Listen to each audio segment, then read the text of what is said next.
Hello, and welcome to Late Nights with B&C. I'm Billy. And I'm Casey. And tonight, we'll be talking about shadow people. We also have a special guest, Tina Two Tits. Hello, everybody. So, shadow people. What's the difference between shadow people and ghosts?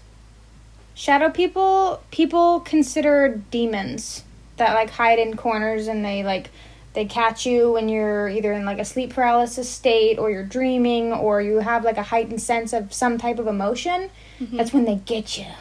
So they're like a peeping Tom in your window.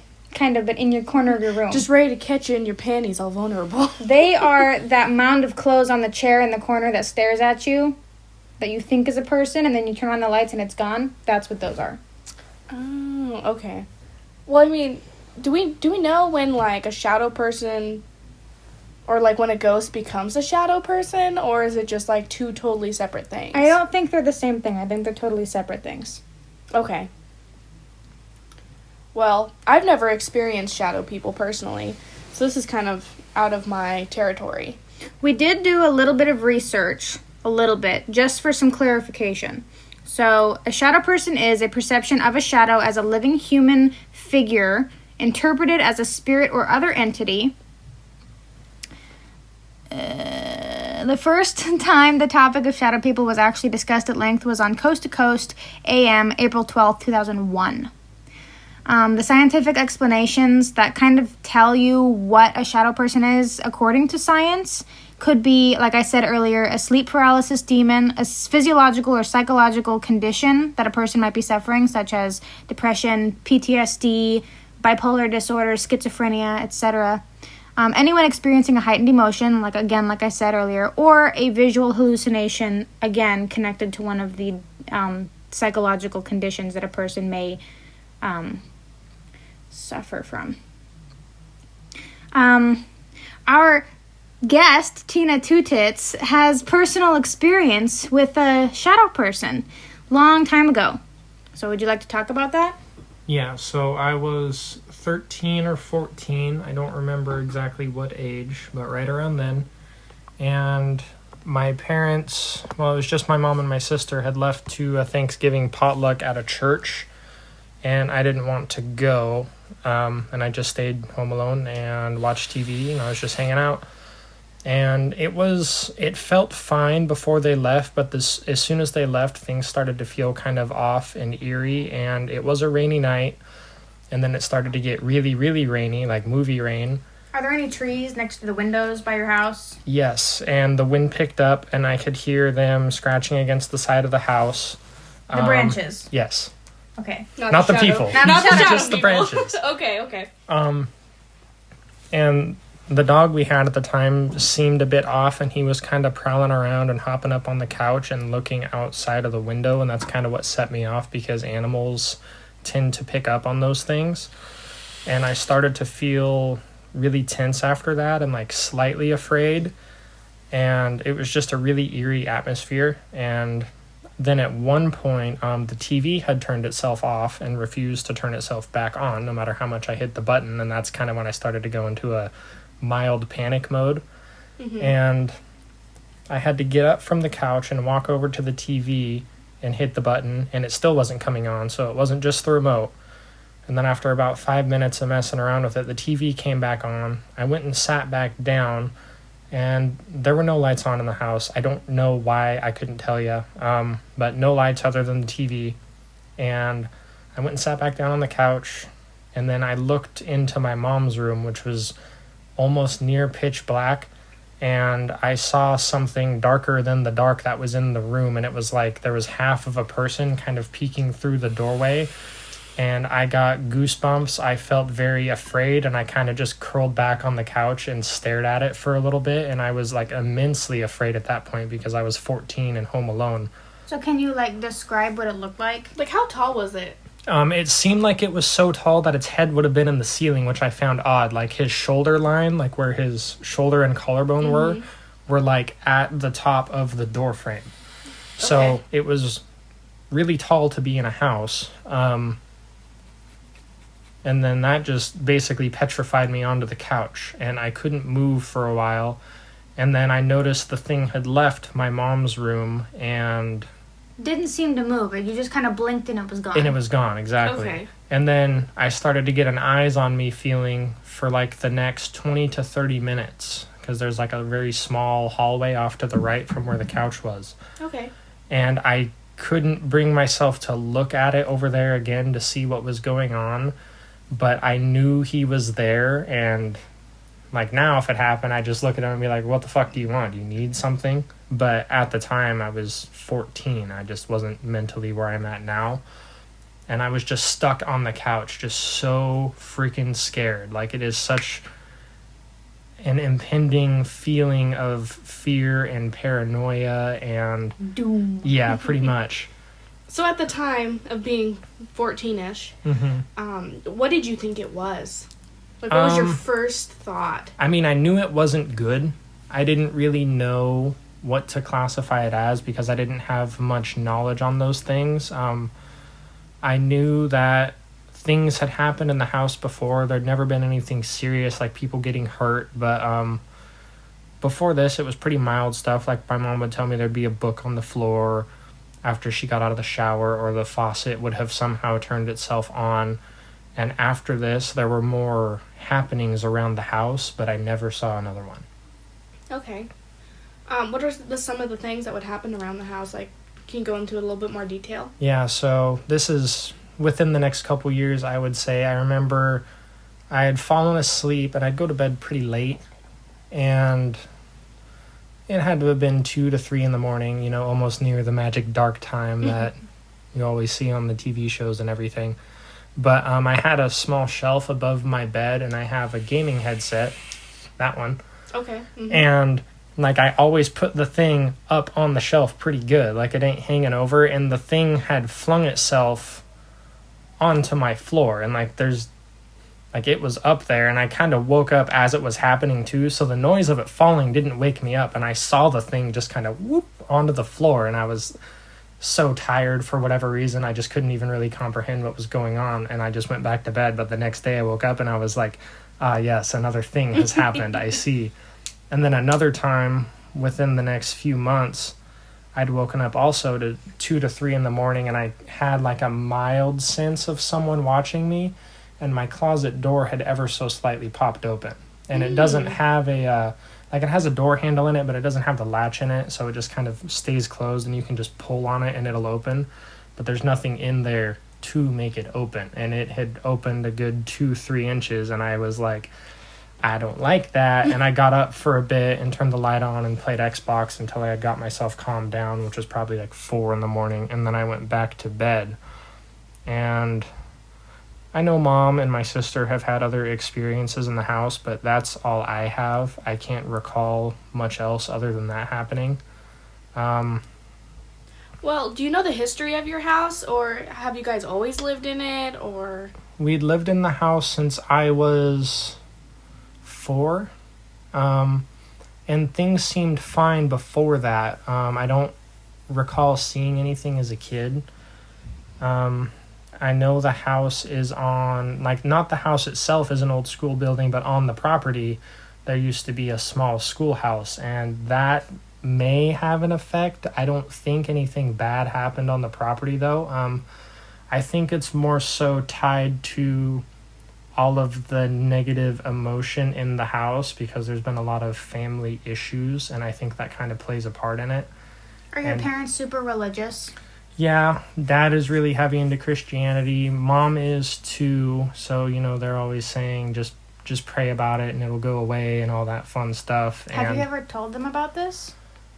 Not all of them, but I've, like, when the first instance I was talking about was when I actually saw the thing, and as soon as Mom got home, I just burst into tears because I was so scared. So she definitely knows about that one. Well, yeah, that'd be scary as a 14-year-old. Completely alone. What does she think it is? She never really gave me an answer. She never really gave me a straightforward answer anyways. Does she probably suspect that it's like a demon, something religious, negative based? I would say so. And I mean, if it was something good, that I wouldn't have had that sense of fear in me. So Yeah, she knows right. it's something bad, and she's also, like I said, have experiences with her being home alone and then a book being on the floor and the faucet turning on. But I don't think she's had anything happen quite that like I extent. have. No, like it's. I feel like it could also be attached to me because I was not in a very good emotional state either. And I noticed that as the years went on, and I do have bad depression problems, but as I started to realize what was going on and try to cope with it, it seems like things were letting up, and we didn't have any experiences with anything until recently when I think it was when Casey went to, was it when you went to Utah? When I had that dream? You had a dream shortly afterwards, but I'm just saying there was a gap between I when think I was still here because you had told me the next morning that you had woken up in the middle of the night. Mhm. Yeah, and your dream happened shortly after, and you called me when it happened and started sending me pictures of the thing that you saw. Mm-hmm. Right. And the thing that was odd, and it didn't make sense until recently, but it'll tie in as I explained, was I had this dream where I had just woken up and it was daylight outside, and there was a shadow man chilling in the corner of my room, and he just slowly loomed over to my bed and just looked down at me, and like it's even giving me a little bit of goosebumps now as we're talking about it. And it was just super fucking creepy. And I woke up and I was like, oh, yep, there he is again. He's back. I must not be doing so good, because it seems like whenever my mental state goes downhill, that stuff starts happening more. And then I didn't notice it at the time, but the room that I live in was rearranged in a different way than it was at the time. And then in the future, I had rearranged the room to that. And like the color of the blanket and the comforter and the pillows all matched how it was in the future, which was really odd. And then around the time I actually had the room that way, Casey started having dreams about the shadow people too. And then as soon as we started talking about it, I just got like super duper chills, because I didn't realize it until that point that I was having a dream kind of in the future. And then we got to that time period, and then she started having dreams too. Yeah. So my dream was pretty similar to his, I guess. I was in a house, and it was in space, so there was like zero gravity outside the house, but inside the house there was gravity. Mm-hmm. And so the rule in the dream was, whenever you leave a room, you always leave the light on, but close the door. Every time you like survey the room, you leave the light on, you close the door. You never turn the lights off, and you never leave the doors open, because if there's any shadows, that's where they come from. My cat was also with me in my dream, but what happened was I saw one in one of the rooms, and I started like going through the house with a flashlight to check the rooms that had somehow all the lights had been turned off, and all the lights had been turned off and all the doors had been left open. So it became really spooky really quick. But I checked all the rooms, and all the rooms were fine until I got to my bedroom. When I got to my bedroom, I opened the door and I turned the flashlight over to the left, and there was one of those creatures just hunched on the floor, and we made eye contact, and then within a split second he dashed over to me, and he was holding what looked like a pen, and right before he stabbed me in the neck, I just looked at him and said, "I'm so sorry." Like, I wasn't afraid or anything. I was just more perplexed. Like, why did he come at me so quick, and why did he stab me with what looked like a pen? I woke up. I was up for just a little bit because I was kind of stunned. I mean, when you get stabbed in your dream, you wake up. I mean, it's spooky. I woke up and I went back to sleep. And when I woke up in my dream, I was in the same dream, but I was like a half shadow person. Like, shadow people didn't want anything to do with me. They were like, meh.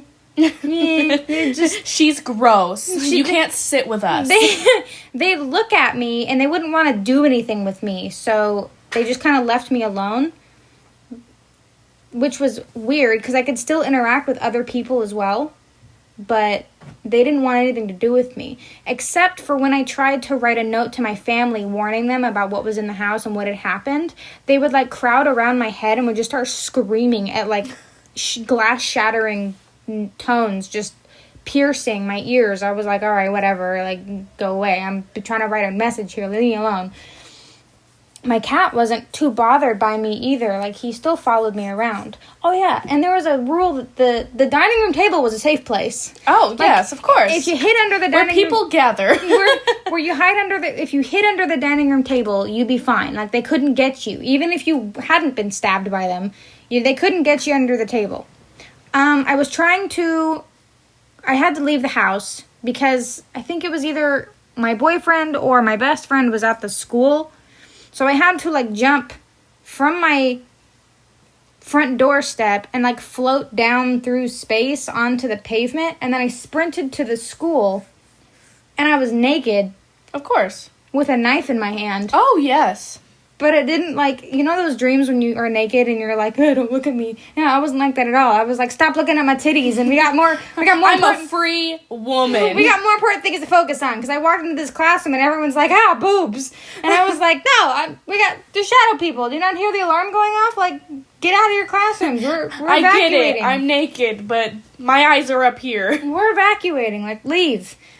So I ended up evacuating classrooms, and there was this one classroom, I opened the door, and there was this larger shadow person that I had walked in on, and he just kind of slowly turned and looked at me, and I was like, oh, I'm sorry, and closed the door. Whoops, my bad. Like I'd walked in on something, I was like, whoopsie, and closed the door behind me, and just kept on going, like, nope, nothing to see here.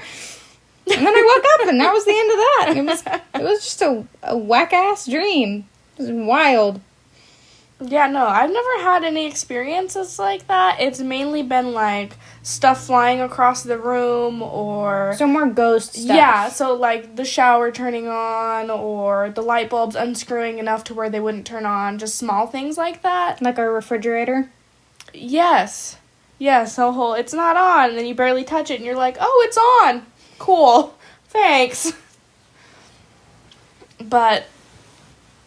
yeah, no, it almost sounds like they feed off of you being very upset, but I don't know, I can't explain your dream because... It seems, I think you're right, they do feed off of intense emotion, and they definitely feed off of fear, which is why they were targeting Tina. Tina Two Tits. Why they were targeting Tina is because he was so...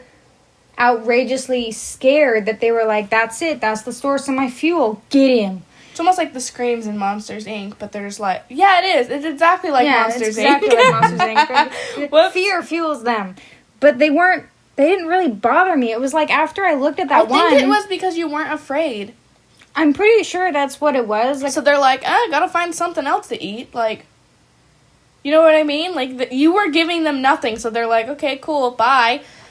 Yeah, they didn't want anything to do with me. Like, after he stabbed me, I was like, oh, yeah, okay. And yeah, okay, you stabbed me in the neck, sir. That's not very nice. You could do better than that. What do we do here? Like, where do we go now? And he was like, I'm done with this one. Like, they didn't want anything to do with me. And after that, I haven't had any problems. I also think my cat might have been an instrumental part of that, because I have heard that having a feline in the home can help prevent stuff like that happening, because those types of spirits don't like the protective blanket that cats put over their people. I always find it funny how cats protect their people from, like, ghosts and aliens, and then some dogs are just like, yeah, man, you can take my person if you give me a steak.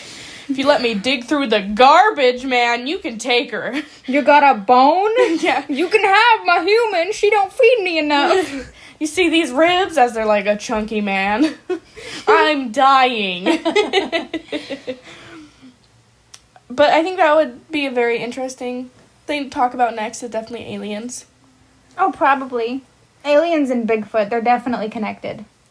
Yes and no. Oh, they're definitely connected. How do you explain an ape-like man that's like 8 feet tall, but also covered in hair? That's gonna have to be the next episode, man. We are crossing timelines.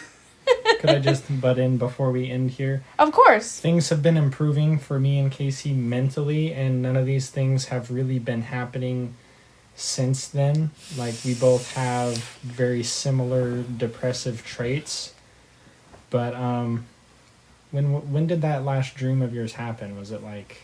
Oh, August or September. Yeah, and since then, nothing has happened, and we're feeling better, so that definitely plays into it, I think. I also did a smudge on the house. Yeah. Like you put the oil on the wall. I did put the oil on the walls, and I did walk through with sage, and I burnt sage, and that was when our roommate came in asking why the house smelled like the ganj, but not the good ganj. It was the stanky kind, the bad kind, the cheap stuff. He's like the dollar store ganj. He's like, why does the house smell like marijuana? Yes, because but not even the good kind. Not even the good kind. It smells disappointing. It smells like the bad ganj. Oh my god. It was funny. And then I told him at the end of the night, and he was like, I'm going to bed. Because I'm going to hit something. I'm going to bed and act like this never happened because y'all are crazy. Yeah, he was not happy about it. Well, and have we had any more instances? No. But he's also legally blind when it comes to shit like that. Yeah. He's not receptive at to all. Anything. But the house did feel kind of funky for a few days after you did the smudging. Oh, yeah. It felt a little weird, and then after that, it's been fine.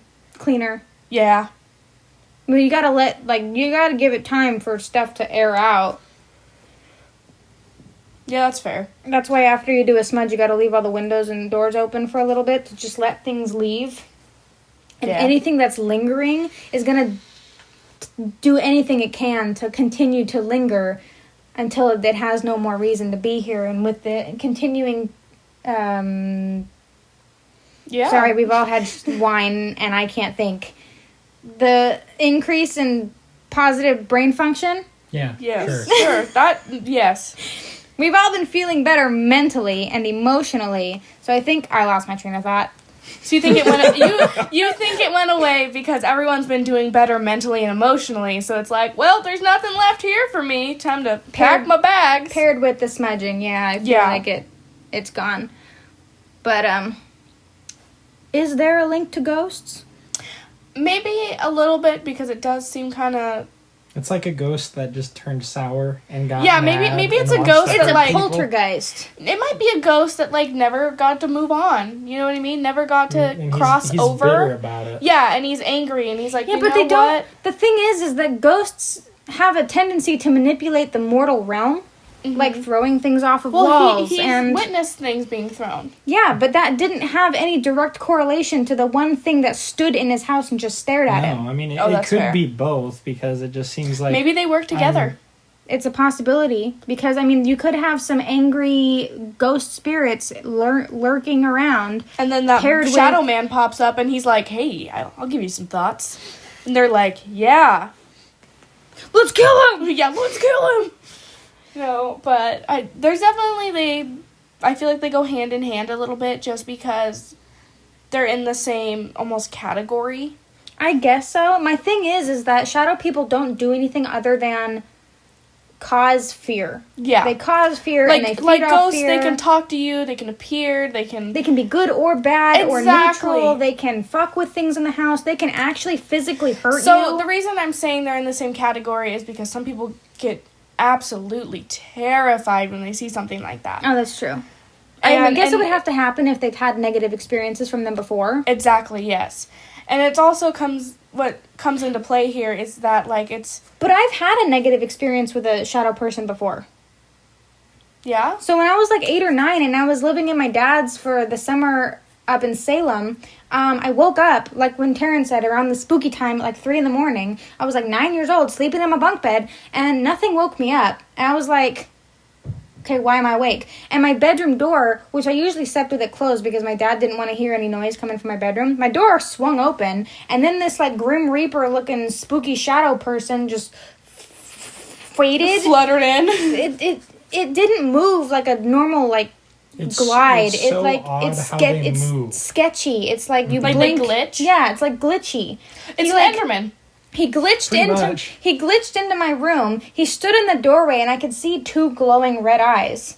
You got visited by Mothman. That's not a shadow person. I probably did, because he just like was looming in the corner by the door, and I was like gripping the edge of my bed, and I'm like, this has got to be like, I wasn't really afraid. I was more like concerned. 'Cause You're I like, was am I asleep? I really thought I was asleep, so I was like biting the shit out of my wrist and scratching my skin and like pinching myself really hard because I'm like, I gotta be sleeping, but it all hurt. So I was like, okay, well, I must not be asleep because The math is not adding up. I bit myself and it hurt, and I was like, okay, well, that doesn't add up, because usually if you bite yourself in dreams, it doesn't hurt. Yeah, That's how you can tell you're dreaming. You can just eat your hand and it's The risk okay. you took was calculated, but you were bad at math. Yeah, like I was injuring myself to try and see if I was sleeping, and I was not sleeping, but he kept doing like what he did to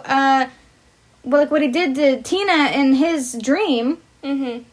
Just like He stood glitched, over you. he glitched towards me and was like getting closer to my bed, and because my grandma is a very, very, very religious person, I was like gripping the edge of my bunk bed, like staring into him, like just speaking a prayer out loud, and I'm like, what are you even doing here? You don't belong here. Leave me alone. I just want to go to bed. And he was I like, just want to sleep. he was like inches from me, and I was really cold, and my room was really cold, and it felt like I couldn't really talk that loud, so I was like looking into him, and I'm like, I just want to go to bed. And then I was like gripping the edge of my bed, and I blinked, and he was gone, and the room warmed back up. I just remember being 8 years old, and your grandma's super religious. I remember thinking to myself, my grandma used to say I used to have guardian angels sitting over me. Well, my fucking guardian angels weren't doing jack shit. They were just standing there watching this happen. Mothman was there to steal your panties. I was gonna get abducted, and they were just sitting there doing nothing. So useless, in my opinion. Some guardian angels were those guys. They weren't doing jack shit. They were just watching me get abducted by an alien. I could have died.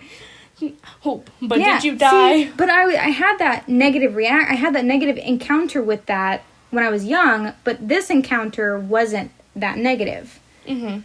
Like how people can be afraid of ghosts in the future because of one negative thing that they've had happen in the past. My negative thing didn't really change anything that happened recently. Yeah. So I understand what you're saying about them being connected, but I want to say it's more like they started up the same branch and then they came off. Yeah, and then they branched out. Yeah, they're on the same starting branch, but they're different twigs. They're Yeah, different sticks growing different leaves. on the same branch. Yeah. I'm pretty sure. I mean, that's the That only thing that would makes make sense, yeah. All right, well, that was an interesting conversation. Yeah, thanks for listening in. Our next one will probably be about Bigfoot or aliens, or probably both, since Probably both. somebody thinks they're connected. They could be. I don't know about Explain that. the pyramids. Explain the pyramids. No. But, yeah, if you want to hear us talk about anything, leave a comment. Feel free to subscribe so you know that when we're posting, all that fun stuff. Leave us a like, leave us some love. We really appreciate it. From our very small subscriber list, we appreciate all of you, every single one of you. Yeah, just let us know what you want to hear, and we'll see you guys next time. Yep. Bye-bye. Bye-bye.